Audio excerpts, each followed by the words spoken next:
The transport shuttle cut through the void of space, its hull reflecting the eerie purple glow of the neutron star ahead. Inside, Captain Elena Vasquez sat alone in the passenger compartment, her uniform pressed to perfection, her dark hair pulled back in a regulation bun.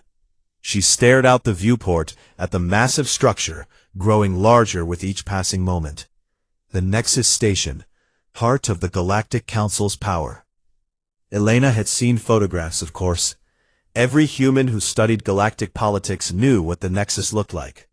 But seeing it in person was different.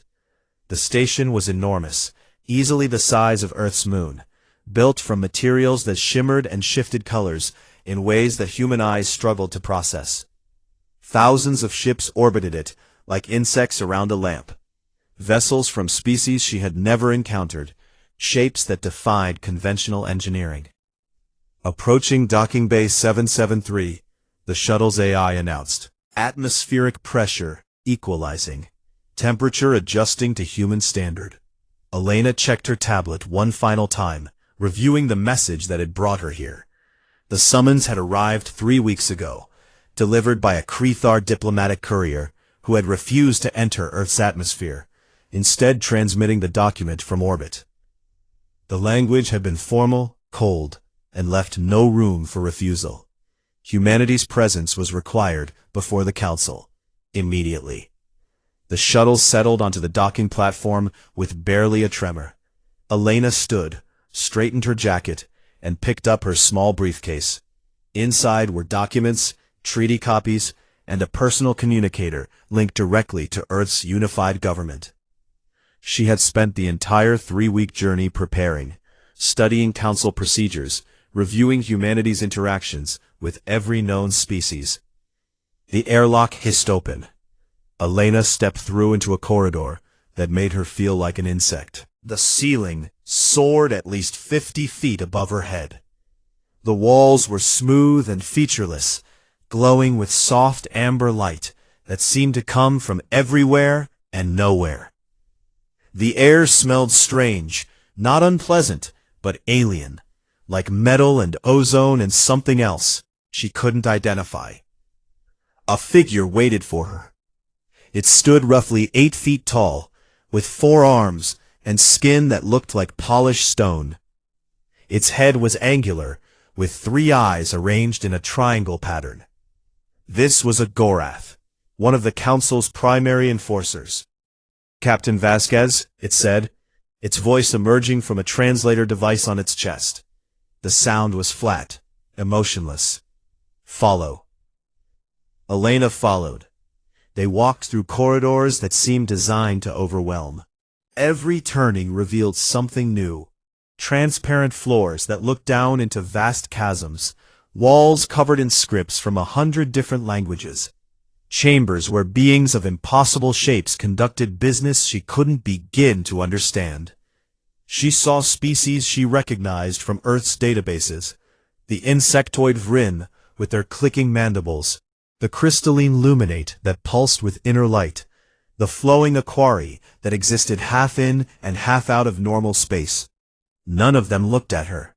To them, she realized, she was nothing, just another representative from another minor species, come to pay respects to their betters. The Gorath guard led her to a massive circular door, easily 100 feet in diameter. It began to open, sections sliding apart in a spiral pattern. Beyond lay the council chamber itself. Elena stepped inside and felt her breath catch, despite her training. The chamber was a sphere, completely round, with the floor she stood on representing just a small platform at the bottom. The walls curved up and away, covered in viewing screens and holographic displays. And seated on platforms that ringed the upper portions of the sphere were the council members themselves. 12 species, 12 seats of power. Each platform was designed for its occupants' specific needs. The Vryn Queen rested in a nest of organic material, her segmented body gleaming. The Luminate Choir occupied a platform of pure crystal that resonated with their harmonic communications. The massive Gorath ambassador sat in a throne of stone.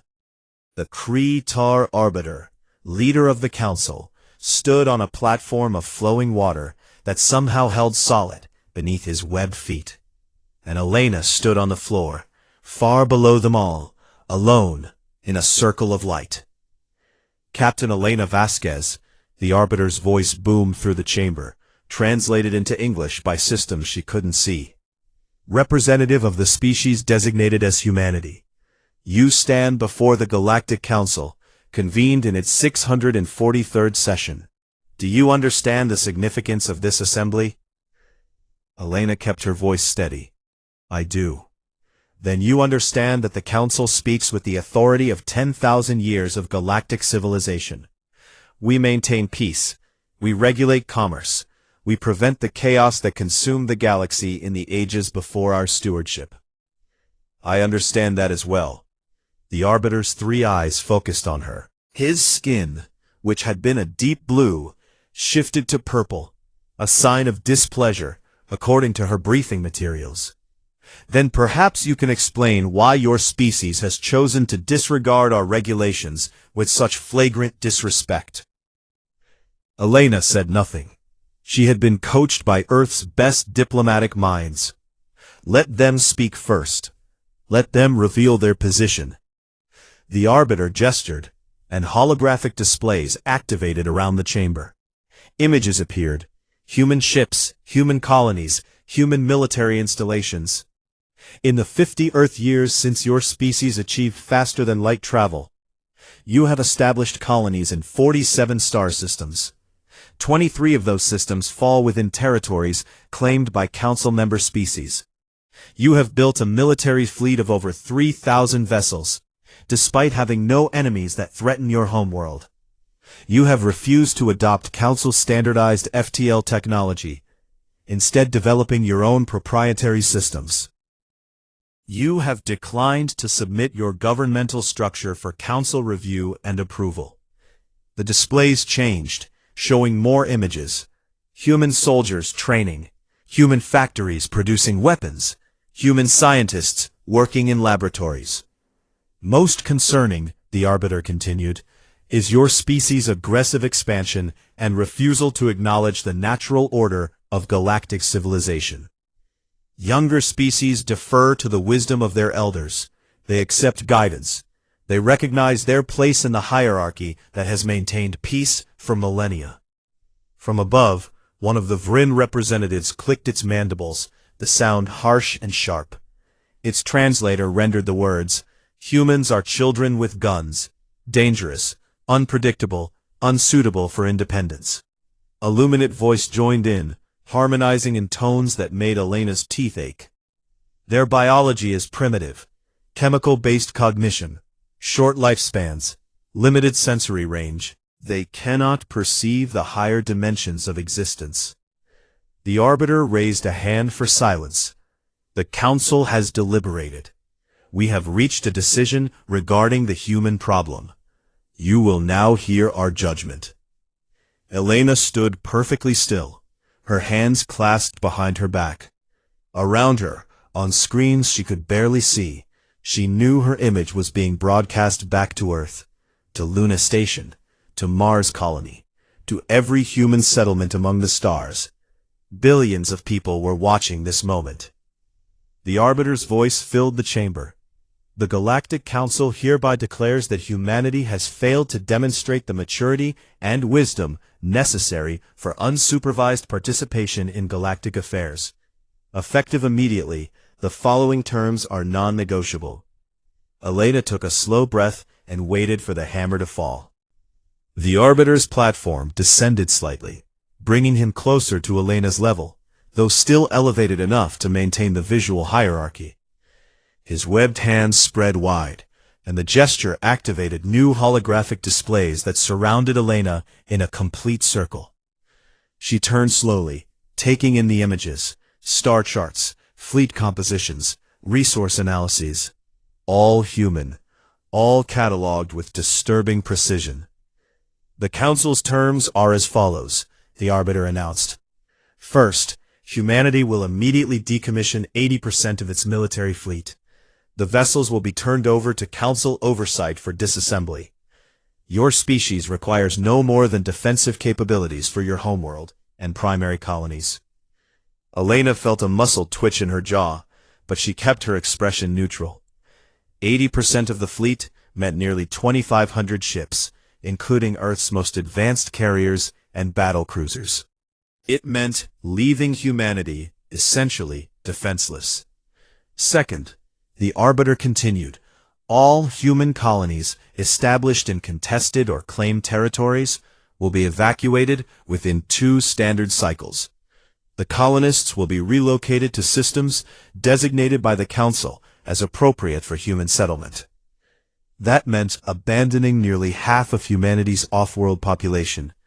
Millions of people who had spent their entire lives on worlds like New Terra, Covenant, and Hope's End. Families, communities, entire civilizations that had taken decades to build. Third, humanity will adopt Council standard FTL technology and decommission all proprietary drive systems. Your current drives are inefficient and pose navigational hazards to other species. A lie, Elena knew. Human FTL drives were actually more efficient than most Council-approved systems. What they really meant was that human ships would be easier to track, easier to control, if they used standardized technology that the Council had backdoors into. Fourth, Earth's unified government will accept a Council advisory board with binding authority over all decisions related to interstellar policy, trade agreements, and military matters. This board will ensure humanity's integration into galactic civilization proceeds appropriately. Control. That was what this really was. The Council wanted complete control over humanity's future, wrapped in language about guidance and integration. The Arbiter paused, letting the weight of the terms settle over the chamber. Then he delivered the final condition. Fifth, humanity will pay reparations for the disruption your unauthorized expansion has caused. The amount will be calculated based on Council formulas, but preliminary estimates suggest approximately 40% of your species' gross interstellar economic output for the next 20 standard cycles. The chamber fell silent. Elena did the math in her head. 40% of humanity's economic output for 20 years meant crippling poverty for billions. It meant the end of scientific advancement, cultural development, and any hope of maintaining independence. It meant slowly strangling humanity's future until there was nothing left but compliance and servitude. From above, the Vryn Queen's chittering laughter filled the air. Her translator rendered it as words. Look at the human, so silent. Perhaps she finally understands her place. Another voice joined in, a deep, rumbling sound from the Gorath ambassador. Humans believe themselves special. They think because they conquered their own planet, they can conquer the stars. They do not realize how vast the galaxy is, how insignificant they are. Illuminate chimed in, its harmonics creating patterns in the air that Elena could almost see. Humanity uses kinetic weapons, metal projectiles, like cavemen throwing rocks. They have no understanding of energy manipulation, of quantum warfare, of dimensional tactics. They are primitives with stolen technology. The Arbiter allowed the mockery to continue for several moments. This was part of the process, Elena realized. Break down the representative. Make them feel small, weak, helpless. It was psychological warfare, designed to ensure compliance. Another species spoke, one Elena recognized as the Pelian Collective, a race of beings that existed as linked neural networks. Their lifespans are laughable. A human lives barely a century. Some of us in this chamber are thousands of years old. What can a species learn in such brief existences? They are mayflies, here for a moment and then gone. They cannot survive in most galactic environments, added another voice. They need their atmosphere, their temperature range, their pressure levels. They are fragile. One environment suit failure, and they die. How can such a weak species presume to dictate terms? The Krethar Arbiter's skin shifted through several colors, purple, then dark red, then settling on a deep orange that Elena's briefing materials indicated was satisfaction. He was enjoying this. "You see, Captain Vasquez," he said, his voice taking on an almost gentle tone, like a teacher explaining something obvious to a slow student. "The Council has seen thousands of species reach the stars. Some accept their place in the natural order. They learn from their betters. They contribute what they can, and accept guidance in areas where they lack wisdom." He paused, and his tone hardened. "They let pride and arrogance blind them to reality. They resist, they struggle, and eventually they are brought to heel anyway, having wasted resources and lives in pointless defiance." The holographic displays changed again, showing images that made Elena's stomach tighten. Species she didn't recognize, cities in ruins, fleets burning in space, worlds under blockade. The Trell Confederacy refused Council authority, the Arbiter said. They believed their military prowess made them equals. Their civilization collapsed within 5 cycles of economic sanctions. The Vorash Empire claimed ancient rights to territories we had designated for other purposes. They lost 70% of their population to famine when we blocked their trade routes. The Zenith Collective attempted to forge an alliance of younger species to challenge Council supremacy. They no longer exist as a political entity. The images disappeared, leaving Elena standing in the circle of light once more, surrounded by the elevated platforms of the Council members, all looking down at her. "You are children," the Arbiter said, and now his voice carried absolute certainty, the kind of conviction that came from 10,000 years of unchallenged authority. "You are the weakest species to ever reach the stars. You have no ancient knowledge passed down through millennia. You have no psionic abilities, no natural defenses, no unique resources that the galaxy cannot obtain elsewhere. You are, in every measurable way, inferior to every species represented in this chamber." He leaned forward slightly on his platform. "You are children playing with fire in a house of glass, Captain Vasquez, and the adults in the room are telling you to stop before you hurt yourselves. You will bend to the Council's will. You will accept these terms. Or you will break, and humanity will learn the hard lesson that so many species before you have learned." The chamber filled with sounds, clicking, humming, rumbling, chiming, the alien equivalent of agreement, of satisfaction, of certainty. They had done this before. They knew how it ended. The Arbiter straightened. "You will transmit your government's formal acceptance of these terms within 1 standard galactic cycle. That gives you approximately 37 Earth hours. Do you understand, Captain Vasquez?" Elena had remained still throughout the entire speech, her hands still clasped behind her back, her face carefully neutral. Now, finally, she spoke. The Arbiter's skin flickered through several colors, settling on a pale blue that Elena's briefing materials identified as satisfaction mixed with curiosity. He had expected more resistance, perhaps, or maybe he was simply pleased that the humans seemed to be accepting reality. "Excellent," he said. "Then you may return to your vessel and—" "I understand perfectly," Elena repeated, her voice cutting through his words with unexpected force. "I understand that you've ruled this galaxy for 10,000 years. I understand that you've grown accustomed to younger species bowing before you. I understand that you've never encountered a civilization that refused to accept your authority." The chamber's ambient sounds shifted. The clicking and humming quieted. Elena could feel the attention of every being present, focusing on her like a physical weight. She took a step forward, her boots clicking on the polished floor. "But I wonder, Arbiter, if you understand who you're really dealing with." The Arbiter's skin darkened to purple again. "Captain, you would be wise to remember where you stand and to whom you speak." I'm standing in a room designed to intimidate me, Elena said calmly. I'm speaking to beings who believe their age grants them wisdom, when it might simply mean you've been repeating the same mistakes for a very long time. A sharp chittering erupted from the Vryn Queen's platform. The human has a mouth. Perhaps we should remove her ability to use it. Elena turned to face the Vryn Queen's platform, tilting her head back to meet those multifaceted eyes. You mentioned our kinetic weapons earlier, called them primitive.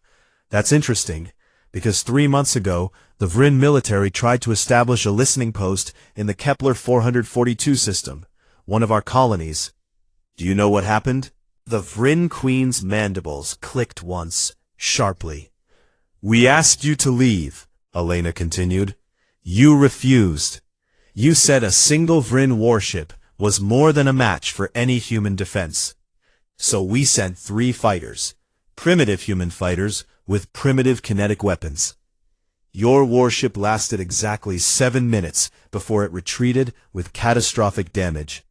Would you like me to play the tactical recording? That was a minor skirmish, the Vryn Queen hissed. An isolated incident. Then let's talk about the Gorath, Elena said, turning to face the massive stone-skinned ambassador. 6 months ago, your species claimed mineral rights to the Tau Ceti asteroid belt. Unfortunately for you, we'd been mining there for 12 years. When your mining ships tried to force our workers out, there was a confrontation. The Gorath ambassador's voice rumbled through the chamber. A confrontation your species lost. Really? Elena smiled, but there was no warmth in it. Because, according to our records, you sent 20 mining ships protected by 4 military escorts. We sent 0 military vessels, just our miners in their unarmed extraction ships, and yet somehow your entire force withdrew after a single engagement. Care to explain that to the Council? Your miners used illegal tactics, the Gorath growled. We used physics, Elena corrected. We calculated trajectory, velocity, and mass. We turned our mining equipment into weapons. Because that's what humans do, Ambassador. We adapt, we improvise, we find ways to win, even when the odds say we shouldn't. The Arbiter's platform descended further, bringing him to within 20 feet of Elena. His skin had gone almost black now, a color her briefing said indicated extreme displeasure or anger. Captain Vasquez, you seem to have forgotten the purpose of this assembly. You are not here to train Marbs or recount minor skirmishes. You are here to receive the Council's judgment. Elena met his gaze directly. No, Arbiter. I'm here to deliver a message from humanity, and the message is simple. No. The word hung in the air like a physical thing. For several heartbeats, no one spoke. No one moved. Then the luminate choir's harmonics filled the chamber, so loud and dissonant that Elena had to fight not to cover her ears. When their translator rendered the words, they came out as, unacceptable, impossible. The human refuses council authority. This cannot stand. You refuse?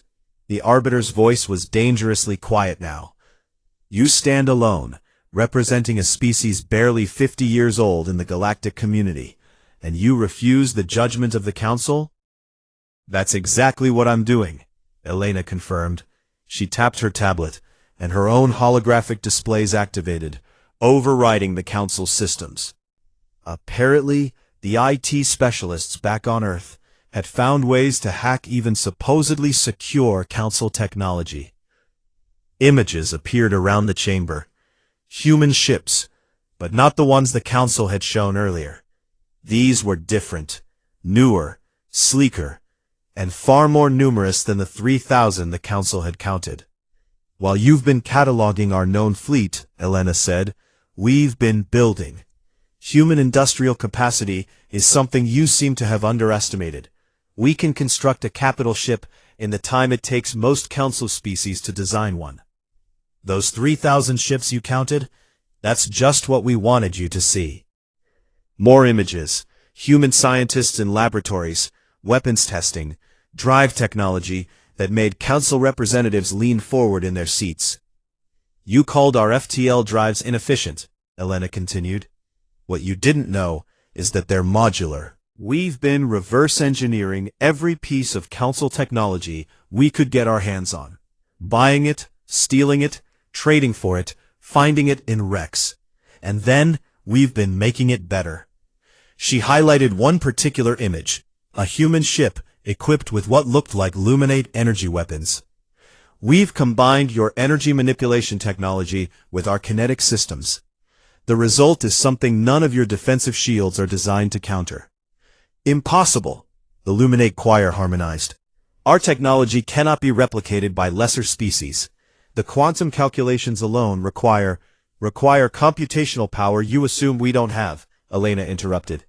"You're right that humans aren't psionic. We can't calculate in our heads the way you can. So we built computers to do it for us. Thousands of them. Quantum processors working in parallel. We achieved in 5 years what took your species thousands of years of evolution." The Arbiter's hands were clenched now. "This is theft, illegal appropriation of council-protected technology. You add to your crimes with every word." "Maybe," Elena agreed. "Or maybe it's just humans doing what we do best, learning, adapting, and refusing to accept limitations that others try to impose on us." She changed the display again. This time, it showed star maps, with routes marked in glowing lines. "You also seem to have missed our diplomatic missions. While you were preparing this little tribunal, we've been talking to other species, the ones you keep under your control, the ones who pay tribute, and follow orders, and accept their place in your hierarchy." Elena smiled again, and this time there was something predatory in it. "They're very interested in an alternative. Some of them have been waiting centuries for someone to challenge the council. They just needed someone crazy enough to go first." "You threaten war," the Arbiter said flatly. "You threaten the peace that has held for millennia." "No," Elena said. "You threatened war when you demanded we surrender our sovereignty. We're just declining the offer. There's a difference." She deactivated her displays and faced the Arbiter directly. "Here's what's actually going to happen. We're keeping our fleet. All of it, including the ships you don't know about. We're keeping our colonies. We're keeping our independence. We're keeping our technology. And we're going to continue expanding, exploring, and building, just like we've been doing." "And if the Council decides to enforce its judgment?" the Arbiter asked. Elena's expression hardened. "Then you'll learn what every bully in human history has eventually learned. We don't care how big you are. We don't care how old you are. And we sure as hell don't care how many times you've done this before. You want to take something from us? You're going to have to fight for it. And I guarantee you, Arbiter, it will cost you more than you're willing to pay." The council chamber erupted into chaos. Multiple voices shouted, harmonized, clicked, and rumbled simultaneously, creating a cacophony that the translation system struggled to render into coherent words. Elena stood in her circle of light, unmoved, while the beings above her raged. The Arbiter raised his hands, and a pulse of energy rippled through the chamber, some kind of council technology that enforced silence. The noise cut off abruptly, leaving only the hum of the station's systems. "Captain Vasquez," the Arbiter said, and his voice was ice. "You speak of cost. Let me educate you on what defying the Council costs. We control the primary trade routes. We regulate access to strategic resources. We maintain the communication networks that connect civilizations across the galaxy. With a single command, I can isolate humanity completely. Your colonies will wither. Your economy will collapse. Your people will suffer." "You could try," Elena acknowledged, "but you're forgetting something important. Humans are persistence predators, Arbiter. We evolved on a death world where almost everything was trying to kill us. Our ancestors survived ice ages, plagues, predators, and each other. We learned to endure. We learned to outlast anything that tried to destroy us. She took another step forward. You want to blockade our trade routes? We'll build new ones. You want to cut off our resources? We'll find alternatives. You want to isolate us? We spent most of our history isolated on one planet, and we still figured out how to split the atom and reach the stars. We're very good at doing more with less. The Gorath ambassador's voice rumbled. Then we will use military force. The Council's combined fleets number in the tens of thousands. Your few thousand ships, hidden or otherwise, cannot stand against that. You're probably right, Elena admitted. In a straight fight, you'd win. You have more ships, more experience, better technology in some areas, but you're assuming it would be a straight fight. She activated her displays again. This time they showed tactical simulations. Human ships using guerrilla tactics, hit and run, ambushes, targeting supply lines rather than engaging in direct fleet battles. Humans wrote the book on asymmetric warfare, Elena said. When we were still fighting each other on Earth, small forces learned to defeat larger ones by refusing to fight on their enemies' terms. We don't need to destroy your fleets, Arbiter. We just need to make the cost of controlling us higher than you're willing to pay. A new voice entered the discussion. The Pelian Collective. Your simulations assume you would have time to implement such strategies. What if we strike first? What if we eliminate your military capability before you can disperse your forces? Then you'd be starting a war that would spread across the entire galaxy, Elena replied. Because we wouldn't be the only ones fighting. All those species we've been talking to, the ones tired of Council control, they'd see your attack as proof that rebellion is necessary. You'd have a dozen simultaneous uprisings, all coordinated, all supported by human technology and tactics. You claim to have formed an alliance, the Vryn Queen chittered. But where are these supposed allies? I see only one human standing before us, one insignificant being making threats she cannot back up. Elena smiled. You're right, I am just one human, but you know what's interesting about humans? We're really good at gestures. We understand that sometimes a single action can communicate more than 1,000 words. She turned slowly, making eye contact with as many council members as she could see. Then, deliberately, she raised her right hand. She kept her thumb tucked against her palm. She folded down her index finger, her ring finger, and her pinky. And she extended her middle finger, pointing it directly at the Krethar Arbiter. She held the gesture, her arm steady, her finger aimed at the center of his chest like a weapon. Confusion rippled through the chamber. Most of the council members had no cultural context for what they were seeing. It was just a human holding up a single digit. Meaningless. Elena's translator, however, helpfully provided context in every language, broadcast through every communication system in the chamber. An ancient human gesture of profound disrespect, defiance, and contempt, used to communicate that the recipient's authority is not recognized and their demands are rejected with extreme prejudice. The silence that followed was absolute. The Arbiter's skin went through a rapid cascade of colors, purple, black, red, orange, and finally settling on something that Elena's briefing materials hadn't covered, a kind of mottled gray that suggested the Krethar equivalent of shock. You dare, he began. Oh, I dare, Elena interrupted, her fingers still extended. And here's the thing, Arbiter. That gesture, that's humanity's official response to your ultimatum.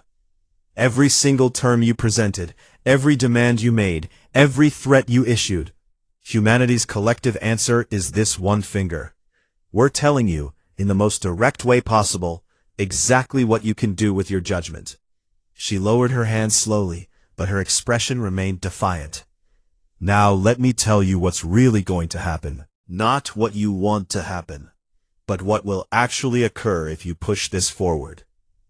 The Arbiter seemed to be struggling for words, something Elena suspected didn't happen often. You can try to enforce your ultimatum, Elena continued. But the moment you do, everything changes. Earth isn't going to surrender. We're going to fight. And while we're fighting, all our allies, and yes, they exist, are going to start their own rebellions. Your perfect galactic order is going to collapse into chaos. She pulled out her tablet and displayed a new set of data. We've run the simulations, Arbiter. Real ones, not propaganda. If you move against us militarily, you'll win the initial battles. But the war will last decades. You'll lose thousands of ships. Millions of your people will die. Your economy will be strained to the breaking point. And even if you eventually defeat us, you'll be so weakened that maintaining control over the rest of the galaxy will become impossible. Elena's voice hardened. Or you can accept a new reality. Humanity is here. We're not going away. We're not bowing down. We're going to be a power in this galaxy, whether you like it or not. The only question is whether we become that power through cooperation or through conflict. You speak as though you have a choice in the matter, the Arbiter said, but his voice lacked its earlier certainty. We both have choices, Elena replied. You can try to crush us and spend the next century dealing with the consequences. Or you can accept that the galaxy is changing, that humanity represents something you haven't seen before, and figure out how to adapt. She tapped her communicator, and a signal transmitted back to her shuttle. I'm done here. You have the same amount of time you gave us, one standard galactic cycle, to decide how you want to proceed. The Arbiter's platform descended until he was nearly at Elena's level, close enough that she could see the complex patterns in his skin, the way his three eyes focused on her with an intensity that was almost physical. If you walk out of this chamber now, he said quietly, there will be no further negotiations. The Council will act. Elena met his gaze without flinching. Then act. But know this, Arbiter. You've ruled unchallenged for 10,000 years because no one was willing to stand up to you. That ends today. We're standing, and we're not alone anymore. She turned and began walking toward the chamber exit. Behind her, she could hear voices rising again, arguments breaking out among the council members. Some called for immediate military action, others urged caution. Still others seemed to be questioning whether the council had underestimated the human threat. Elena didn't look back. She kept walking, her boots clicking on the polished floor, each step echoing in the vast chamber. The Gorath guards who had escorted her in moved to block her path, but the Arbiter's voice stopped them. Let her go. The guards parted. Elena continued forward, through the spiraling door, into the corridor beyond. Only when she was certain she was out of sight of the chamber did she allow herself to take a deep, shaking breath. Her hands were trembling slightly. She had just committed humanity to a path that might lead to war, to suffering, to outcomes she couldn't predict. But she had also stood up to the most powerful authority in the galaxy and refused to back down. She continued walking toward her shuttle, knowing that everything would change now. The galaxy would never be the same. Elena's shuttle was still 3 hours from Earth when the first reports started coming in. She sat in the passenger compartment, watching data streams on multiple screens, as the galaxy began to react to what had happened in the council chamber. The council hadn't kept the confrontation secret. Apparently they wanted other species to see what happened when someone defied them. But their attempt to use the incident as a warning was backfiring spectacularly. On her primary screen, Elena watched news feeds from a dozen different species. The footage of her raising her middle finger to the Arbiter had gone viral across galactic networks. Species that had never heard of humans before were suddenly searching for information. What were these beings that dared challenge the Council? What made them think they could refuse? But more importantly, the footage was being shared among the species that the Council controlled. The subject races, the ones who paid tribute and accepted their place in the hierarchy. And they were asking new questions. If humans could say no, why couldn't they? Captain, her shuttle's AI interrupted. Incoming transmission. Encryption level suggests official government communication. Put it through, Elena said. The screen shifted to show President Sarah Chen, head of Earth's unified government. The woman looked tired. It was late in Beijing, where the government headquarters was located, but her eyes were sharp. Captain Vasquez, she said, I've reviewed your report and watched the footage. The Council is broadcasting it themselves, apparently as a warning to other species. They're calling you reckless, dangerous, unstable. Yes, ma'am, Elena replied. I expected that. They're also mobilizing their fleets, Chen continued. Our intelligence shows movement from at least 6 different Council species. It looks like they're preparing for military action. Elena felt her stomach tighten, but she kept her voice steady. What are our orders, Madam President? Chen was quiet for a moment, and Elena could see the weight of the decision in her expression. This woman held the future of humanity in her hands, and she knew it. We stand by what you said in that chamber, Chen finally declared. We're not surrendering. We're not backing down. If they want war, we'll give them war. But we're going to do everything possible to make sure they choose another path. The screen split, showing other faces joining the conference. Admiral Marcus Stone, commander of Earth's combined fleet. Dr. Kenji Yamamoto, head of the research division. Ambassador Liu Wei, chief diplomat. And others, the people who would guide humanity through whatever came next. We've activated the contingency plans, Admiral Stone reported. Every ship we have is being dispersed to defensive positions. We're not clustering them where they can be destroyed in a single strike. And we've sent encrypted messages to our allies, the species who agreed to support us if it came to conflict. How many confirmed allies? Elena asked. 7 species have committed to open support, Ambassador Liu said. Another 12 are providing covert assistance, intelligence sharing, resource access, safe harbor for our ships. And we're getting messages from 3 dozen more asking about joining. The Council's grip on the galaxy is weaker than even we thought. Dr. Yamamoto leaned forward. Captain, the data you transmitted about Council technology has been invaluable. We've confirmed that our hybrid weapon systems should be effective against their shields. We've also discovered something interesting about their faster-than-light communication network. What's that? Elena asked. Everything routes through the Nexus station and 3 other hubs. If we could disrupt those hubs, we could cut off Council coordination across the entire galaxy. Their fleets would be operating blind, unable to communicate in real time. That's an act of war, President Chen noted. So is mobilizing their fleets to attack us, Admiral Stone replied. Madam President, I recommend we don't wait for them to strike first. If we're going to fight, we should do it on our terms. Elena listened to the discussion, feeling the weight of what was being planned. This wasn't just talk anymore. These were real preparations for real war. Ships would burn, people would die, and humanity's survival was far from guaranteed. But then President Chen said something that reminded Elena why she had stood before the Council in the first place. We didn't ask for this fight, Chen said quietly. We just wanted to be left alone to build our civilization, explore the stars, and determine our own future. The Council could have accepted us as partners. They could have chosen cooperation over domination. They didn't. So now, we show them what humans are capable of when we're pushed into a corner. Over the next hour, the strategy took shape. Humanity wouldn't wait to be attacked, but they also wouldn't fire the first shot. Instead, they would make it clear that any Council aggression would be met with overwhelming response.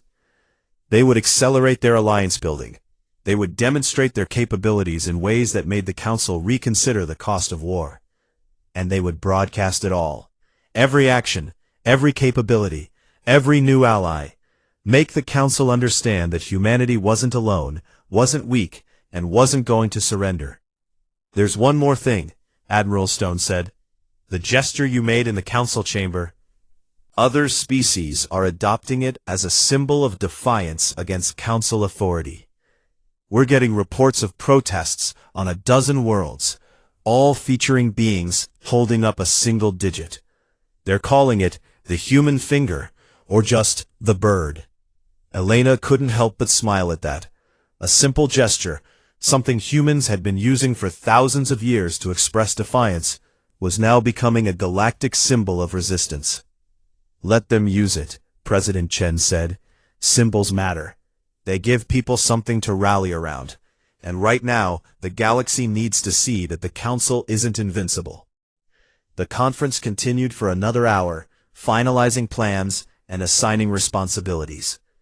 By the time it ended, Elena's shuttle was approaching Earth orbit. She could see the blue-green sphere of her homeworld, the clouds swirling in familiar patterns, the lights of cities visible on the night side. Somewhere down there, billions of people were going about their lives, unaware of how close they were to a war that would reshape the galaxy. They were working, eating, sleeping, loving, dreaming, doing all the things that made humanity what it was. Elena had stood before the most powerful authority in the galaxy to protect those people, to ensure they could keep living their lives on their own terms, and she would do it again, whatever the cost. Her communicator chimed one final time. The message was from an unknown source, routed through multiple encryption layers. When she decoded it, she found a simple text message in English. "We saw what you did. We stand with you. The Tharsis Resistance." Species she had never heard of. Resistance movements from worlds under Council control. Even a few individuals from Council member species who disagreed with their government's policies. All of them expressing support. All of them ready to help. Elena forwarded the messages to Earth's Intelligence Division, then sat back in her seat. Through the viewport, she watched as her shuttle descended toward the atmosphere, the friction creating a glow around the hull. The Council had made a fundamental mistake. They had assumed that age meant wisdom, that power meant authority, and that humanity would react like every other species they had dominated.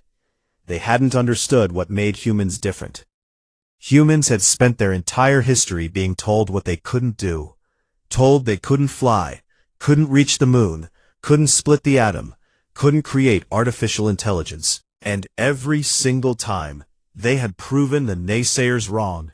The Council was just the latest in a long line of authorities who underestimated human stubbornness, ingenuity, and refusal to accept limitations imposed by others. As the shuttle entered Earth's atmosphere, Elena allowed herself a moment of hope. War might still come. The Council might still try to crush humanity. But they would discover what every other force in human history had learned. Humans didn't give up. They didn't surrender. They adapted, they innovated, and they found ways to win, even when winning seemed impossible. The galaxy was about to learn what humanity, really meant. And it all started with a single finger, raised in defiance, in a chamber designed to make humans feel small. But Elena hadn't felt small. She had felt exactly the right size, and that was all she needed to be. The shuttle touched down at Luna Station, and Elena prepared to disembark. There was work to do, preparations to make, allies to coordinate with. The future was uncertain, the risks were enormous, and success was far from guaranteed. But for the first time in humanity's brief galactic history, they weren't facing the future alone. They had allies, they had capabilities, and most importantly, they had the will to fight for their freedom. In the Council chamber, the Arbiter was probably still trying to understand what had happened. How had one human, standing alone, managed to shift the balance of galactic power? The answer was simple. She had been representing billions of humans, each one carrying the genetic legacy of survivors, innovators, and dreamers who had refused to accept defeat for hundreds of thousands of years. That legacy didn't bow to anyone. Elena stepped off the shuttle and was immediately surrounded by her team, all asking questions, all eager to hear details that hadn't been in the official reports. She told them everything, including the final moment when she had raised her middle finger to the most powerful being in the galaxy. And when she demonstrated the gesture, every human in the room smiled. They understood. The Council might control the stars, might have ruled for 10,000 years, might have fleets beyond counting, but they had never faced anyone quite like humanity, and the galaxy would never be the same.